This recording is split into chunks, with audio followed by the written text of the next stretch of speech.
The letter arrived on thick, expensive paper, the kind that felt like a warning.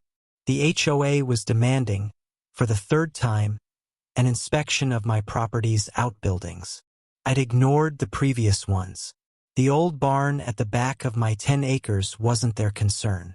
It was my grandfather's sanctuary, a place of rusted tools and quiet memories, smelling of aged wood and motor oil. They didn't like being ignored.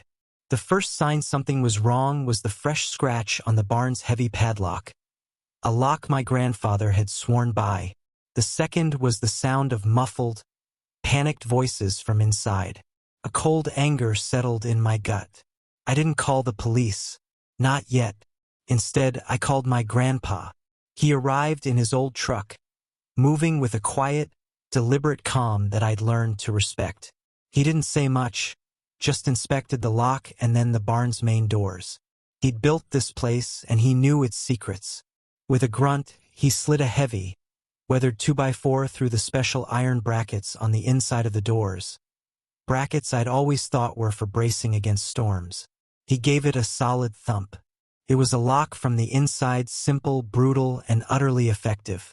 Then he pulled out his phone, not to call the sheriff, but to open the security app linked to the motion-activated cameras he'd insisted on installing last year.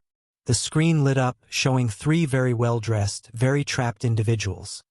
The HOA president, the head of the architectural committee, and a man with a clipboard looking profoundly uncomfortable. We didn't say a word to them. We just waited. 15 minutes later, the sheriff's deputy pulled up, looking bemused. "Got a call about a trespassing situation?" he asked. My grandfather just nodded toward the barn. "Heard some noises. Went to check it out. Found them inside. Secured the premises until you could arrive." The deputy shined his flashlight through a crack in the wood. The beam illuminated the HOA president, her face a mask of flustered indignation. "You can't keep us in here. This is false imprisonment." My grandpa, a man of few words, finally spoke, his voice like gravel. "Funny. That's what I was thinking when I saw the broken lock on my door." He held up his phone, the video of them sneaking inside playing on a perfect loop. "Trespassing and breaking and entering, I believe it's called. We have it right here." The look on their faces, a mixture of sheer panic and utter disbelief, was something I will cherish forever. They'd expected to bully a homeowner into compliance. They never expected to be outmaneuvered by an old man and his barn. The deputy couldn't hide his smile as he asked the question we'd all been waiting for.